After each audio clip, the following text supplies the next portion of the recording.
Phone खालामो ओमफ्राय जों हिनजावखौ होनो मानो बिदि खालामनांगौ होनबा नोंहा बुंनांगौ जेबो माबा गैया बेखौ बुङो ओमफ्राय बिसोरो होनो हिनजावा आं एडभकेट आंजों माबा जुजिनानै लाब गैया नों आंनिफ्राय गोजौसिनाव गोजौसिन दा थां होननानै बुङो आरो ओमफ्राय जेनेबा जोंथ' बेफोरबायदि खालामजाया जोंबो मावनोसो फैदों जोंबो सिख्लासा उन्दैसा सेफ जानांगौना जोंनि जायगाया बे एडभकेट बा बे मानो हौवाखौ बेफोरबायदि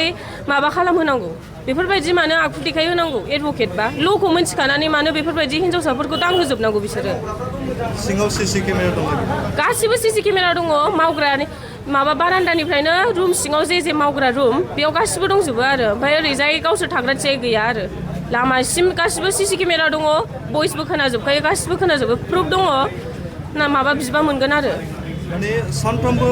नोंसोरो माने गोसो गाज्रि बेयाव खामानि मावबाय थानानै दंमोन औ बिदिनो गोसो गाज्रियैनो बुंजायो जों बुंनो हाला रावबो बुंफेराखै नालाय बिसोरो साहस मोनबाय साहस मोननानै बिदिनो खालामबाय थाबाय आं दिनै साहस आंनि गोसोखौ हमथानानै जोंनि जायगायाव मानो बिदि जानांगौ साननानै जोङो बुंबाय आरो माब्लानिफ्राय खुलिदोंमोन बियो खुलिनायाथ' 1 इयारसो जाबाय खोमा आं बेखौथ' मिथिला जायखिजाया बिदिनो गोबावानो जाबाय 1 इयारसोआनो जाबाय दां मा नाम दखाना लिटिल सरोजिनी नगर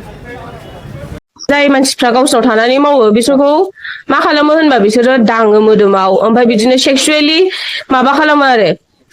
मा होनो बेखौ लिङो आरो सेक्सुवेलि ओमफ्राय जोंनि बर' आइजोफ्रा खामानि मावोमोन नट अनलि बर' दस्रा जाथिनो बाराना दा बिसोरखौ सेक्सुवेलि एसल्ट खालामदों जानो সেক্সুৱেল হেৰেছমেণ্ট বা এনেকা এফআইআৰটো দিয়া হ'ল বুলি আমি শুনিছো তো এতিয়ালৈকে जाय मानसिफ्रा गावसोराव थानानै मावो बिसोरखौ मा खालामो होनबा बिसोरो दाङो मोदोमाव ओमफ्राय बिदिनो सेक्सुवेलि माबा खालामो आरो मा होनो बेखौ लिङो आरो सेक्सुवेलि ओमफ्राय असल्टबो खालामो बिराद माने मा होनो हेरेसमेन्ट होयो आरो जाय मानसिफ्रा गावसोराव थानानै मावो बिसोरखौ रुवाथि बादि बाहायो बिदिनो रायलाबायो दंखि होलाबायो खानायाव हमना बोयो आथिङाव हमना बोयो मा होनो बुयोबो बिदिनो खालामो आरो बिसोरो माब्लानिफ्राय मावदोंमोन नों खामानि आङो 30 जुननिफ्राय मावदों 10 दिन ना 11 दिनल'सो जादों बांद्राय गोबाव जायाखै आं मावनाया नोंखौबो माबाफोर टाच खालामो आंखौ टाच खालामदों उदैयाव टाच खालामदों मिउथुदों बिदिनो खालामदों ओमफ्राय आं बादा होदोंमोन आंखौ दा खालाम बेबायदि होननायाव बे ओरै बुंदों हिन्दीनि मुझे नहीं करना है तो मुझे 100 रुपया दे दो हम नहीं करेगा बिदि होननानै बुंदों आरो बियो हिनजावाथ' बालुक जरानि हौवाया राजस्थानी होननानै खोनानो मोन्दों आङो मा नाम हिनजावना बिलोमा गयारि होनो हौवानि नामा हौवाना अमृत तान्स मामोनथाय बावबाय आङो नामखौ टाइटेलखौ जायखिया नामा अमृत तान्सनो हाबा जानाय जायै जोंथ' मिथिया बेखौ जायखिया सिन्दुर थुवा आसानबो गाना आरो बिसोरो बेयाव साबैसे खामानि मावग्राफोर दं खामानि मावग्राफ्रा बिदिनो साबासो दङ साब्रैयानो दङ जोङो बिसोरबो गासैबो सेक्सुवेलि हेरासमेन्ट मोनजोबो औ सेक्सुवेलि माबा मोनजोबखानायखा गासिबो बिसोरबो बुंनो हागोन आरो ओमफ्राय नाथाय बिसोरखौ धमखि होना दोनदों आरो दा मा लुबैयो आङो न्याय लुबैयो जोंनि जायगायाव फैनानै मालाय जाथिया बेफोरबायदि खालामनो मोनफैया जों बायदि सिख्लासा उन्दैफोरा बेहाय सेफ नङा बेयाव रावबो दा मावफै आं बेखौल' माबायो आरो एक्सन लानांगौ आइजो माबाफ्रा पाब्लिकफ्रा बेफोरखौ दखाना बन्द जानांगौ औ दखाना बन्द जानांगौ पुलिस थानायाव एफआइआर होदों औ एफआइआर क'क्राझारनि परिबेसा गाज्रिनिफ्राय गाज्रि जागासिनो दं गुन्दा जोबला गुन्दी जोबला ना मा होनो आरो हिनजाव खारलायनाय लालायनाय गारलायनाय जोबनो थांला खुलुमबाय बयनिसिमबो नोंथांमोनखौ आं इउटिउब चेनेल मायाव फैनानै अफिसियेलाव बरायनानै लाग्रोनाय जाबाय आरो जायफोर आं चेनेलाव गोदानै फैदों अननानै आंनि चेनेलखौ साबस्क्राइब खालाम लाइक शेयार कमेन्ट खालाम दाबाव आसा खालामबाय नोंथांमोना आंनि इउटिउब चेनेलखौ सिगांनिफ्राय जेरैबायदि सापर्ट खालामगासिनो दं बेबायदिनो सापर्ट खालामलांबाय थागोन होननानै दा बाथ्राया जादों लिटिल सरोजिनी नगर मोनसे मा होनो शपिं सेन्टार दं आरोना बेयाव लेडिसफोरनि गानग्रा जोमग्रा मोनो बायदि आरोना दा बेयाव माखासे जोंनि बर' आइजोफ्रा खामानि मावोमोन नट अनलि बर' दस्रा जाथिनो बाराना दा बिसोरखौ सेक्सुवेलि एसल्ट खालामदों जानो बेड टाच होनोना जेनेबा मोनसे गाज्रि नोजोरजों नायोमोन रायोमोन बुयोमोन दाङोमोन प्राइभेट पार्टसफोरखौ टाच खालामोमोन आरो ओमफ्राय सेक्स खालामनो लिङोमोन जाहैबाय दा बे माब्रै गनायजाथाव आरोना जों नुफेरा खोनाफेरा दा फार्स्ट टाइम बेफोरबायदि जादों आरोना आरो आं बिराद भुल मोनबाय आरोना बेखौ जोंनि एबसुनो नङाबा सोरनोबा खोन्थानानै बे मानसिखौ हमहोग्रोथारनांगौमोन एसे दामना मोननांगौमोन दा एफआइआर होग्रोनानै जेन'बा मानसिखौथ' मोनासै दा गोमानानै दं बे खारसिगोन दा एफआइआर होबाय जाबाय जेन'बा कर्ट केस जायोबाथ' बे फैनांगोन जायखिजाया एरेस्ट वारेन्ट जागोन बेनि सायाव बेफोरबायदि जागोन आरोना दा बाथ्राया बेसो जों सिक्का होनो मोनाखिसैना बेखौ साला खुट्टाखौ आइ मोनब्ला ओरैखा मोनब्ला ओरैबादि होगौमोन बेखौ आरो बे बर' आइजो होनदों हाबा जानाय जायो आं बेखौ मिथिला जेनेबा गावसोरबो मोजाङै क्लियार होनो हायाखै सिन्दुरबो थुवा माबाबो थुवा बे माबाजों आरोना सर'जिनि लिटिल सर'जिनि नगरनि जाय मालिक बियो राजस्थानी होनदों राजस्थानी ओमफ्राय बेजों जाहैबाय सासे बर' आइजोआ माने इनभल्भ दंफायो डेट मिन्स बिसोरो लिभिंआव दं ना हाबा जानाय बेखौ मिन्थिथ'वा आरोना दा बे बर' आइजोआ माब्रै नायनानै थानो हाखो बेफोरबायदि खामानि जे जादों बेफोरबायदि जोंनि बड'लेण्डनि गथ'फोर बा जोंनि बर' गथ'फोर बिसोरखौ बेबायदि सेक्सुवेलि एसल्ट खालामनाय एबुस खालामनाय बेखौ मारै नायनानै थानो हाखो बे हिनजावा बेबो एसे माबा मोजां नङा बेनि टारगेटआबो मिथिबायना बेखौबो एसे इनभेस्टिगेसन खालामनांगौ बेनि सायावबो बे बर' आइजोनि सायावबो दिनै मा जालांनो सानदों जोंनि समाजा आयौ आयौ आयौ नुफेरा खोनाफेरा सिखावजोबला सिखावाबो खावलागासिनो मोनायाव एक्टिभिटिस खालामग्रा बेबो जोबा मिथिबायना हमनो मोना बेखौबो मोनायाव एक्टिभिटिस खालामग्रा मोना ओंखारनांगौआबो एसे मुस्किलसो हिनजावफ्रा मिथिबायना मोनायावबो एक्टिभिटिस जायो हमनो हायाखै जेब्ला मोनगोन आरोना एकदम अबे टाइमाव फैनानै बिदि थाङो बिसोर हमनोनो हाया बेफोरबायदि मानसिफोरखौ आरोना ओरैबादि सियाल जायो बिसोरो जेब्ला मोनफ्लांगोन ना हारा हाद्रि बायहोखागोन जेखि जाया नैबे भिडिअखौ नायलांबानो जाहैबाय नैबे सिस्टारा मा होनदों गावजों जानाय गुबुनजोंबो जानाय बेफोरनि सोमोन्दै मा बुंदों आरो जोंनि एबसुनिफ्राय बनसुनिफ्राय मा बाथ्रा बुंथिदों नोंथांमोना नायलांबानो जाबाय खुलुमबाय কেপিটেল এই কোকৰাঝাৰত ইয়াত লিটিল সৰোজনী নগৰ এটা জুৱেলাৰী এণ্ড এটা শ্বপিং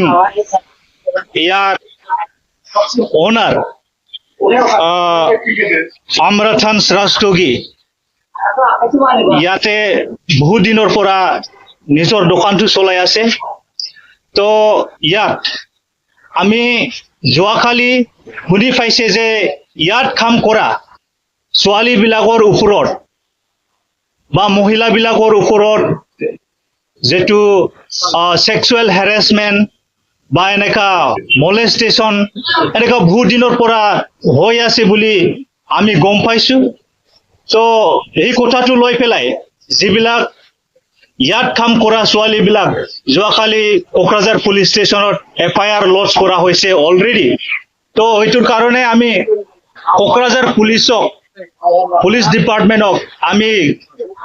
কোকৰাঝাৰ জিলা নিখিল বড়ো ছাত্ৰ সন্থাৰ ফালৰ পৰা দাবী জনাইছো বা আহ্বান কৰিছো অতি সোনকালে এই ৰাষ্ট্ৰগী তেখেতক অতি সোনকালে এৰেষ্ট কৰিব লাগিব আৰু যিমান দিন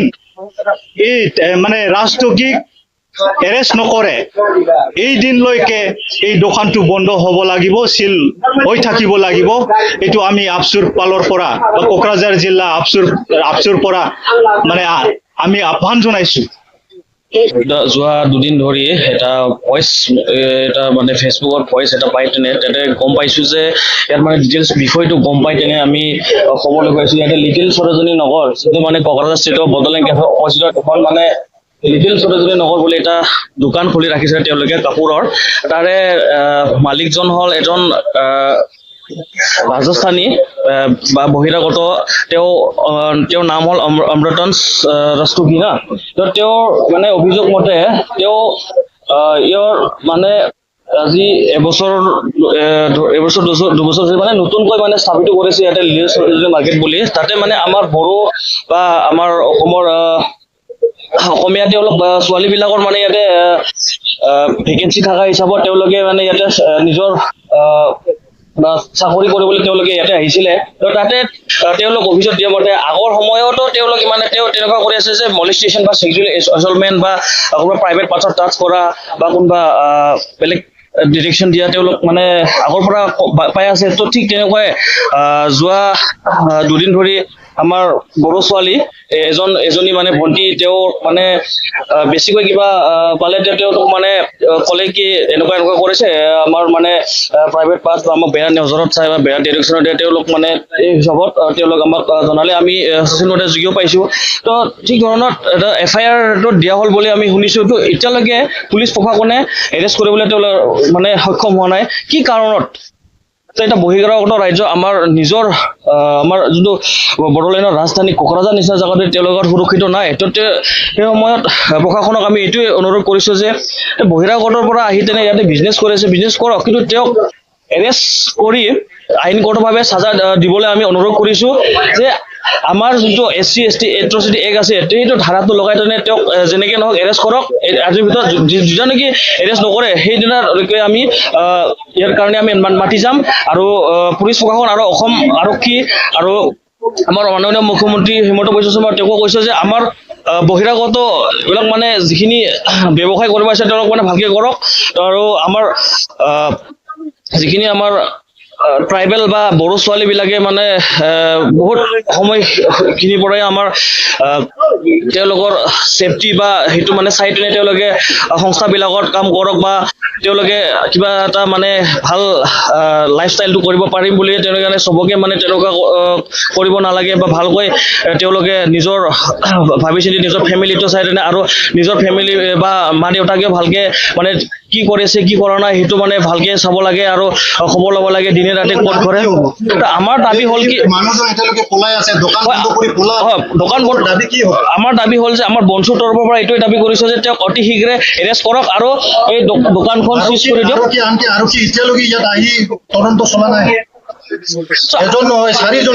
আমাৰ বনচুৰ তৰফৰ পৰা এইটোৱে ক'ব বিচাৰো যে অতি শীঘ্ৰে তেওঁক মানে যেনেকে নহওক য'তে নহওক পুলিচ প্ৰশাসনে য'ত মানে যোনটো ৰাজ্যতে নাথাকক কিয় বেলেগ ষ্টেটত হ'লেও বা বেলেগ ক'ৰবাত পলাই যোৱা তেওঁলোকৰ সহায় লৈ তেনে তেওঁক এৰেষ্ট কৰক আৰু ইয়াৰে মানে যিখিনি মালিক আছে বা এইটো কিবা কৰে এইটো দোকানটো চিজ কৰিব লাগে আৰু অতি শীঘ্ৰে তেওঁক যেনেকৈ নহওক উইদিন 24 আৱাৰ্ছ আমি ধিক্কাৰ দিছোঁ যে এৰেষ্ট কৰি তেনে তেওঁক আইনগতভাৱে চাজা দিয়ক বুলি কৈছে। কিন্তু কিছুমান কৈছে বিয়া কৰা নাই লিভিঙত থাকে বুলি কৈছে বড়ো ছোৱালী ট্ৰাইবেল ছোৱালী। হয়, এইটোতো বহুত দুৰ্ভাগ্যজনক। আমি শুনি আছো এইটো মানে নামটো মই নকওঁ এতিয়া। বহুত দুৰ্ভাগ্যজনক। কি ভাবি তেওঁলোকে নিজৰ